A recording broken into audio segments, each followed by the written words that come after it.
মে আমরা গিয়েছিলাম জগন্নাথপুরে। আপনারা অনেকেই গিয়েছেন মন্দিরে, এই বাসুদেব মন্দিরে। সেটাও ১৭তম দিনের কথামৃত পাঠচক্র। ১৭তম দিন মানে মাসে একবার করে যদি হয়, সেইভাবে হিসাব করে ১৭তম মাসিক কথামৃত পাঠচক্র অনুষ্ঠিত হয়েছে। আমার একটু অদ্ভুত লাগছে, আমি অনেক বছর মানে সাধু জীবনের আমার অর্ধেক সময় চলে গেছে আমার উত্তরবঙ্গে। ২৩টি বছর আমি ছিলাম উত্তরবঙ্গে। সেখানে আপনারা শুনে থাকবেন, সিলেটে অনেকবার এসেছেন স্বামী অমৃতানন্দ মহারাজ। ওনার অনেকগুলো বই লেখা আছে, যেমন পূজা পদ্ধতি পাবেন, শক্তি পাবেন, রামকৃষ্ণ চরিত পাবেন, ভজন সঙ্গীত, এরকম করে অনেকগুলো বই, তার ২৩টার মতো বই আছে ছোট ছোট আকারে। এই রামকৃষ্ণ ভাব প্রচারের ক্ষেত্রে উনি বাংলাদেশের একটি বিরাট ভূমিকা পালন করেছিলেন। 11 সালে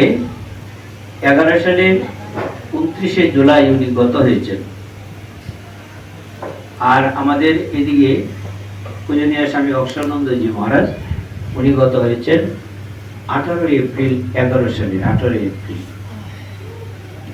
এই কয়েক মাসের ব্যবধানে দুইজন গত হয়েছে। স্বাধীনতার পরবর্তী কাল আমরা যদি বাংলাদেশে এই ভাব প্রচার, রামকৃষ্ণের এই ভাব প্রচারের আমরা দেখি বা অবলোকন করি, তখন আমরা দেখব কি দুইজন দুই প্রান্তে ছিলেন। এদিকে ছিলেন ঢাকাতে অক্ষরানন্দজি, আর উত্তরবঙ্গে ছিলেন অমৃতানন্দজি। সাধু বলতে তখন ঢাকা আর দিনাজপুর দুইটি আশ্রমে সাধু ছিল, অন্য কোনো আশ্রমে সাধু ছিল না, বা আশ্রম তখন নেওয়াও হয়নি। পরবর্তীকালে ধীরে ধীরে ধীরে ধীরে এই ঠাকুরের এই ভাবধারা প্রচারের জন্য সাধু ব্রহ্মচারী এই জয়েন করেছে। তখন এই এখন 17টা আশ্রম বাংলাদেশে বেলুড় মঠের কেন্দ্রভূত হয়েছে। আর প্রাইভেট ভাবে অনেকগুলো সেন্টার তৈরি হয়েছে, যারা ভক্তদের মাধ্যমে পরিচালিত হচ্ছে। কেন বললাম যে অদ্ভুত লাগছে, আমি যখন 11 এপ্রিল 25 সালের 11 এপ্রিল সিলেটে এসেছি, 1 বছর 12 দিনের মধ্যেই আমি আবার এইখান থেকে ট্রান্সফার অর্ডার এসে গেছে, চলে গেছি।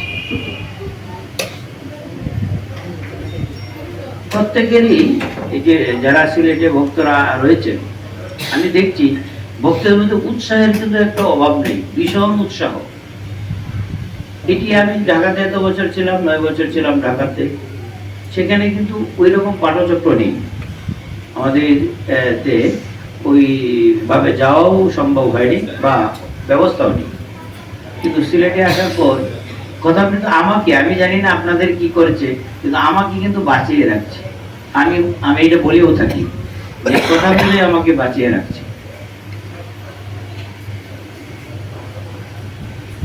আর এই যে আপনাদের সাথে একটা সম্পর্ক, হৃদ্যতার একটা সম্পর্ক তৈরি হয়েছে। আপনারা অনেকেই ভাবছেন যে আমি চলে গেছি, কিন্তু আমি কিন্তু বাংলাদেশেই আছি, এমন কোনো দূরত্ব নেই। আর মানুষ এখন ডিজিটাল যুগ, তো আমরা সবাই যেমন ডিজিটাল যুগে অবস্থান করছি, মোবাইলের যুগে অবস্থান করছি, ইন্টারনেটের যুগে অবস্থান করছি। দূরত্বটা কিন্তু বেশি নয়, মনের দূরত্ব যদি থাকে তাহলে কিন্তু আমরা অনেক কাছে থেকেও দূরে অবস্থান করতে পারি। সেই দিকগুলো কিন্তু আপনাদের চিন্তার মধ্যে আনতে হবে। ভারতে যদি একটা প্রদেশ থেকে আরেকটা প্রদেশে যান, সেখানে ফ্লাইটের যে ডিস্টেন্স 2 ঘন্টা 3 ঘন্টা ফ্লাইটেই যেতে হয়, তারপর আনুষঙ্গিক করতে অনেক। আর এখানে তো তা নয়, এখান থেকে ঢাকা যেতে হবে, ঢাকা থেকে চেঞ্জ করলে ফ্লাইটে আবার চট্টগ্রাম যাবে। আর ট্রেন তো রয়েছে, আমার তো সহজ খুব, আমি মনে করি যে এসি বগি রয়েছে, জার্নিটা ভালোই হবে, দূরত্ব বেশি নয়, আসা যাবে। আর আমি এটাও বলছি যে কয়েক মাস পর পর যদি আপনারা একটা প্রোগ্রাম করেন, মানে একটা প্রোগ্রাম 2-3টা প্রোগ্রাম যদি মোটামুটি রাখা যায়, তখন আমরা চেষ্টা করব যে আপনাদের সাথে সংযোগ করার। যদি ঠাকুর মা স্বামীজি তাদের আশীর্বাদ থাকে, আপনারা ভেঙে পড়বেন না যে আমরা চলে যাচ্ছি, আমরা কোথায় আর যাবো। আমরা তো একটা আশ্রম থেকে আরেকটা আশ্রমে শুধু যাওয়া, এইটুক মাত্র।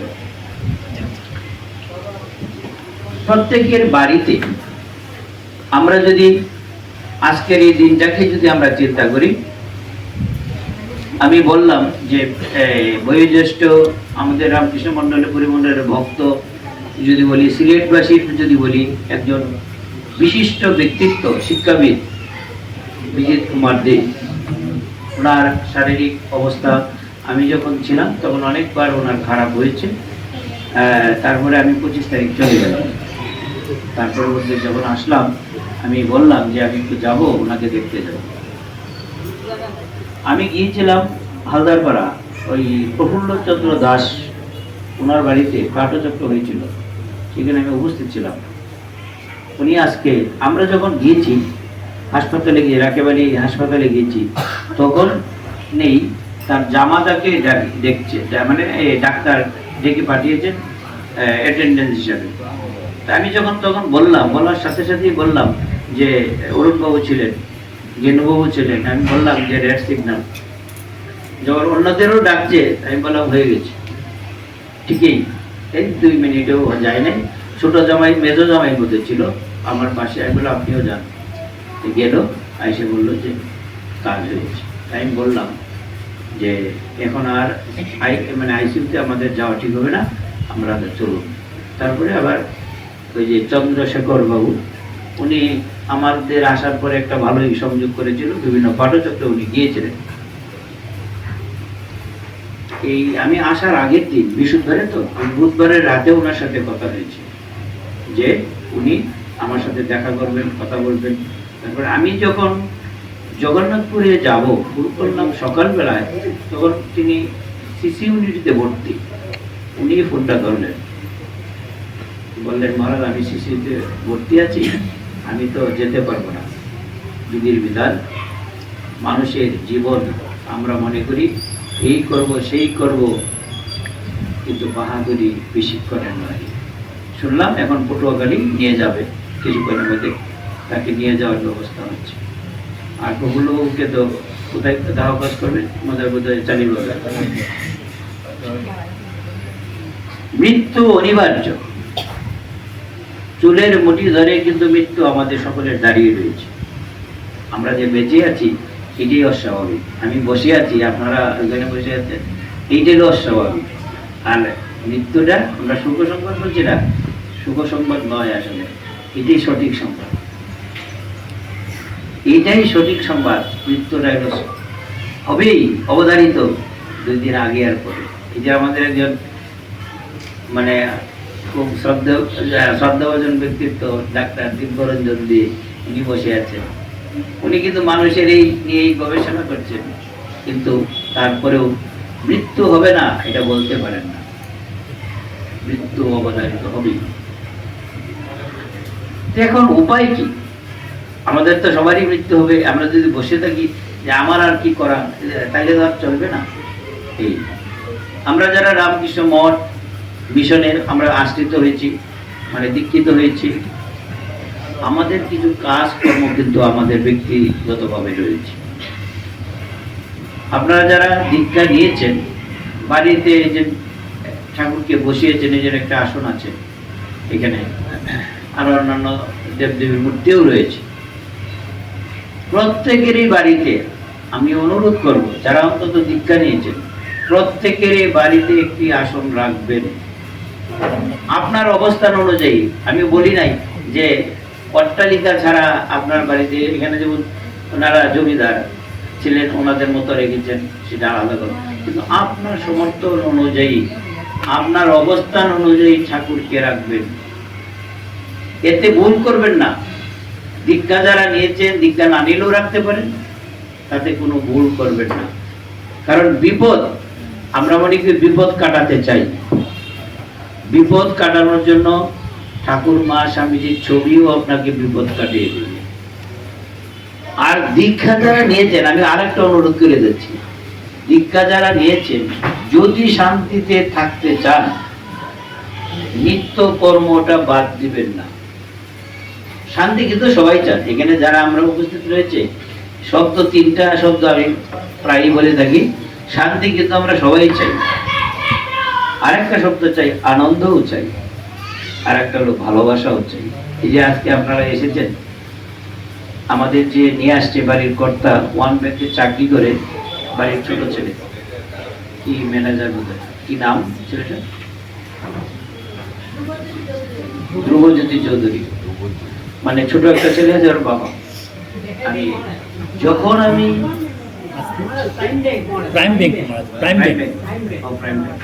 ও গিয়েছিল, হ্যাঁ, আমি দেখেই বললাম যে ছোট ছেলেটার কথা বললাম, আপনি তার বাবা হবেন? বলছে হ্যাঁ। জমিদারির একটা মানে বলে না স্ট্যাটাস। মথুর বাবুর ছেলে, মথুর বাবুকে তো ত্রৈলোক্যকে দেখা গেছে। ত্রৈলোক্য যখন চলাফেরার মধ্যে ঐতিহ্য একটা ফুটে উঠেছে। এতে দেখেন বাড়ি ঘরে যে বাচ্চাগুলো মানে একটা প্রভাব বিস্তার, ফ্যামিলির ভাবেই তো মানে এগুলো মানে প্রকাশিত হয়, একটা ঐতিহ্য প্রকাশিত হয়। জীবনের চলার পথে এখন আমাদের এই মানব জীবন আমরা যদি আমরা চিন্তা করি, আমাদের প্রভাবটা কি হবে? মানুষের মধ্যে কে শ্রেষ্ঠ? যে যত বেশি ত্যাগ স্বীকার করতে পারে সে হলো তত বড় মানুষ। আমরা যখন আসছিলাম তখন ধ্রুবজ্যোতি রায় চৌধুরী মানে আমাদের নিয়ে গাড়ি চালাচ্ছিল, বলছিল তখন মহারাজ, এখন হাসতে হাসতেই বলছিল, এখন যে যত বেশি নেগেটিভ করতে পারবে, মিথ্যাচার করতে পারে, সে তত বেশি বড়। আমি তখন হাসলাম। হ্যাঁ, বলে ব্যাংকে যাবেন, সে পিছন থেকে আগে যদি কাজটা করে নিতে পারে এটি হলো তার ক্রেডিট। বাসের টিকিট যদি পিছন থেকে গিয়ে সামনে নিতে পারে এটা তার ক্রেডিট। এইটা তো সমাজ ব্যবস্থা, এটা তো নীতি নয়, এটা নীতি নয়। আমাদের এই মনুষ্য জীবনে যদি আমরা চলতে চাই, তাহলে আমরা কি ভ্রষ্টাচার ভাবে জীবনযাপন করব? না, নীতিগত দিকগুলো আমরা মেনে চলব। রামকৃষ্ণের কাছে এই শিক্ষাটুকু আমাদের নিতে হবে যে আমরা যেমন তেমন করে চলাফেরা করব না। যেমন তেমন করে আপনি জীবনযাপন করেন, আপনার সন্তানটার প্রভাব তারই মধ্যেই পড়বে। মনে রাখবেন, সন্তান মানে অন্য কেউ নয়, আপনি আবার নতুন করে জন্মগ্রহণ করছেন। এটা মনে রাখবেন। আপনার সংস্কার, আপনার চিন্তা, আপনার চেতনা, আপনার ভাবনা সবকিছু সন্তানের মধ্যে প্রকাশিত হয়। কাজে ভালো আসবে কোথা থেকে? আপনি যদি ভালো জীবনযাপন করুন তাহলেই ভালো হয়। অভ্যুত্থানম অধর্মস্য তদাত্মানম সৃজম পরিত্রাণায় সাধনাম বিনাশায় চ দুষ্কৃতম ধর্ম সংস্থাপনার্থায় সম্ভবামি যুগে যুগে। আমরা অনেকেই ভাবি বা ভেবে থাকি যে ত্রেতা যুগে রামচন্দ্র অনেক যুদ্ধ বিগ্রহ, তীর ধনুক দিয়ে যুদ্ধ বিগ্রহ করে রাক্ষস নিধন করে ধর্ম প্রতিষ্ঠা করেছেন। এই জন্য মহাশক্তিশালী রাবণকে উনি নিধন করেছেন। সেই জন্য আমরা বলি রাম অবতার ভগবান হিসাবে আবির্ভূত হয়েছেন।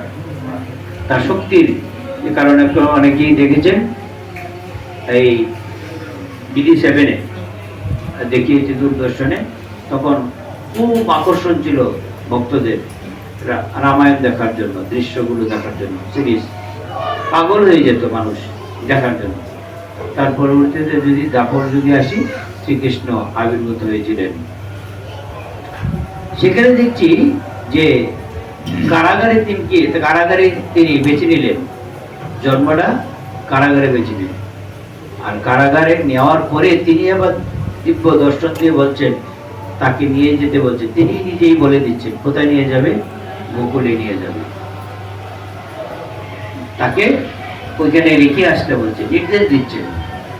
এই ছোট্ট শিশুটা, সেই যমুনার আপনারা অবস্থান দেখেছেন, সেখানে সর্প বাসুনি নাগ তাকে পাহারা দিয়ে নিয়ে গেছে। সেখানে অস্ত্রটা কি? এই কৃষ্ণের দাপর যুগে দেখেছি বাঁশি বাজিয়ে বৃন্দাবনবাসীকে মাত করেছে, বাঁশির অস্ত্র দিয়ে আকর্ষণ করেছে। সেই লীলাটা কত দিনের? 10 বছর 8 মাস। তার পরবর্তীতে 10 বছর 8 মাস পরে তিনি মথুরায় গিয়েছেন। মথুরাতে কংসকে বধ করেছেন, উগ্রসেনকে রাজত্ব দিয়ে ফিরে দিয়েছেন। এই দেখি যে শ্রীকৃষ্ণের বেলায় তিনিও অনেক যুদ্ধ বিগ্রহ করিয়েছেন, ধর্মকে প্রতিষ্ঠিত করেছেন। আর আমাদের সিলেটের এই পবিত্র ভূমিতে মহাপুরুষ চৈতন্য, আমরা জানি তার পিতৃভূমি, তিনি এসেছিলেন, তার জন্ম হয়েছে ঢাকা দক্ষিণ, আপনারা অবগত রয়েছে। আর তিনি কি দিয়েছেন? সময় কাল অনুযায়ী উপযোগী করে কি দিয়েছেন? হরে কৃষ্ণ কৃষ্ণ কৃষ্ণ হরে হরে, হরে রাম রাম রাম হরে। এখনো সে 8 প্রহর বলেন, 56 প্রহর বলেন, 32 প্রহর বলেন, এই নাম সংকীর্তন আমাদের বাঁচিয়ে রাখেছে। আর পরবর্তীতে এই রামকৃষ্ণ আবির্ভূত হয়েছেন 1836-এর, মানে বেশি দিন নয়, এখন 191 গেল, সামনে 92 হবে। কত? 192তম আবির্ভাব তিথি, 191তম আবির্ভাব তিথি পালিত হয়েছে, আমরা দেখছি। রামকৃষ্ণ দেব আমাদের কি দিয়েছেন? আজকে যখন আসছিলাম তখন আমাদের গাড়িতে একজন বলছিলেন, মহারাজ যে দেখেন আজকে পশ্চিমবঙ্গের মুখ্যমন্ত্রী শপথ গ্রহণ হয়েছে, সেখানে প্রধানমন্ত্রী শ্রোতাদের উদ্দেশ্যে, আমরা শ্রোতাই বলছি, তাদের উদ্দেশ্যে তিনি স্টেজে উঠে প্রণাম করেছেন। তাকে প্রণাম করছে না, সেই প্রণাম করছে আগে, স্টেজে উঠে সবার সামনে নত জানু হয়ে প্রণাম করেছেন। দেখবেন, দেখে রাখবেন অনেকে। শ্রীরামকৃষ্ণদেব কি করেছেন? এবারে প্রণাম রূপ অস্ত্র নিয়ে এসে এই জগৎকে মাতিয়ে গেছে। প্রণাম রূপ অস্ত্র। গিরিশ ঘোষ প্রণাম বলতে কিছু জানতেন না, তাকে রামকৃষ্ণদেব যত নিচে হয়েছে, গিরিশ ঘোষও নিচে হয়েছে, রামকৃষ্ণদেব আরো নিচে হয়েছে, গিরিশ। তখন বুঝতে পারছে গিরিশ ঘোষ তিনি শিখাচ্ছেন রামকৃষ্ণদেব। জগতের মধ্যে এখন আমাদের প্রয়োজন কি জানেন? সবচেয়ে বড় প্রয়োজন, ওই জন্য আমাদের সভাপতি বলছিলেন আমাদের সকলের জন্য। আজকে যখন এই সংবাদটি হয়েছে প্রফুল্লচন্দ্র দাসের, আমরা তখন তো হাসপাতালে রাকিবেলিতে, আমি সাথে সাথে বললাম আমাদের মহেশবাবু ছিল, ওই মেসেজটা এখনই থ্রো করে দেন। ওই গাড়িতে বসেই আমরা বললাম মেসেজটা থ্রো করে দেন, চারিদিকে জানে দাও। এই যে সংগঠন, এই যে করের পাড়ার আলোচিত কথা মানুষ চক্র একটা আছে, গার্জিয়ান তারা কি করবে না, তারা কিন্তু মেসেজের সাথে সাথে থ্রো করে দিয়েছে। কিভাবে সাহায্য করতে পারেন? এই যে ডিজিটাল যুগ বলছি আমরা, ডিজিটাল বাংলাদেশ, আমরা নিতে যদি পারি, গ্রহণ করতে যদি পারি, আমরা অল্প সময়ের মধ্যে বেশি কাজ করতে পারি। কিন্তু আমাদের এই চিন্তাগুলো থাকতে হবে, আর এই সমন্বয়ের ভাব থাকতে হবে। চট্টগ্রামে একটা সমন্বয় সংঘ আছে, সমানকে রামকৃষ্ণ ভাব ও প্রচার কেন্দ্র। তারা প্রত্যেকটি মাসে 4 বার করে হয়। আমি যাওয়ার পরে 3টা জায়গাতে অনুষ্ঠানে হয়েছে। তাদেরও এই পরিকল্পনা রয়েছে ঠাকুর মা স্বামীজিকে নিয়ে। আর এই বাংলাদেশে এই সিলেটের মধ্যে একটা বিরাট আলোড়ন সৃষ্টি হয়েছে। আমরা যদি আমাদের এই পারিবারিক জীবনে যদি রামকৃষ্ণকে বসাতে পারি, গ্রহণ করতে পারি, পরবর্তী জেনারেশনের ভিতরে যে ভাবধারাটা প্রচার করতে পারি, তাহলে আমার জীবনে ধর্ম আমি গ্রহণ করেছি এটার সাফল্যমণ্ডিত হবে।